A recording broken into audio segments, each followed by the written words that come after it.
is an environment in which a woman, when she complains of being violated sexually, we downplay it.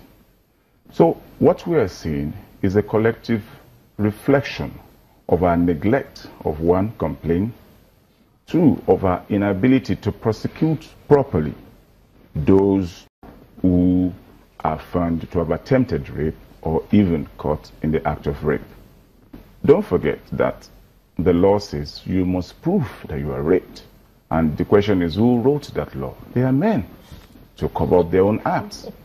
So in our society, there is this culture of silence. Girls won't go home complaining to their parents, except they are very bold. So we have so many things wrapped together.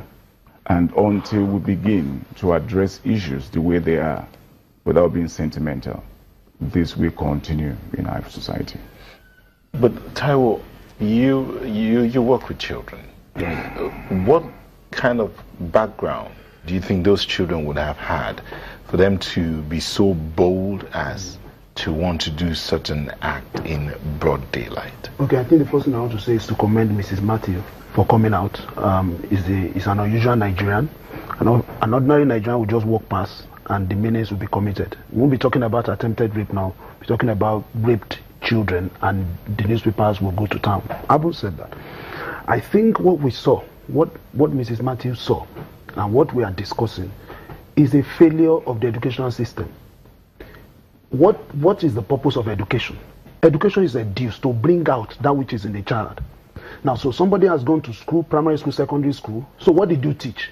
You taught only maths, English. You didn't teach values that they should be able to embrace. I think, you see, a renowned criminologist said, the society prepared the crime, the people commit it. So, in as much as those boys must be brought to book, but we need to be interested in the factory that produces those kind of boys. Both the educational sector, both the family. I think until we deal with that, because if you want to solve the problem of contraband and all of that, you don't go to Kari market and be seizing fabrics, imported fabrics that are not supposed to be imported. You go to the border. Until we are interested in how did these children become like this, we must be interested in that. They must be brought to book. That cannot be compromised. But again, they are a product of a society. Our society is over-sexualized. Like the Reverend gentleman said, you find a situation where everything in our society today is talking sex. And people are, what these children have done is their psychology. It's a product of their psychology. But superior to psychology is socialization. How are our children being raised today? At what age are they exposed to sex? Everything on the television, in the newspaper is talking sex. Every song has sexual innuendo. So I think it is important that we begin to take our discussion from that perspective. Why the children must be brought to book, but again, we must be interested in what system produced this kind of children. Okay, Mrs. Matthew, you are a parent.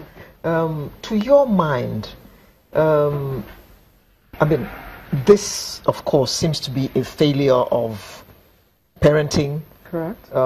Maybe the school system. Correct. And he's saying maybe that's where the fault is. So what should we be doing? Number one, as parents. Number two, as school teachers. Number three, school administrators. What should schools be teaching so that they don't raise these kinds of, I don't even know what to call them. I think it's important at this point for us to make our kids or our children aware that there are such ills in society and that they can be that ill. I would explain.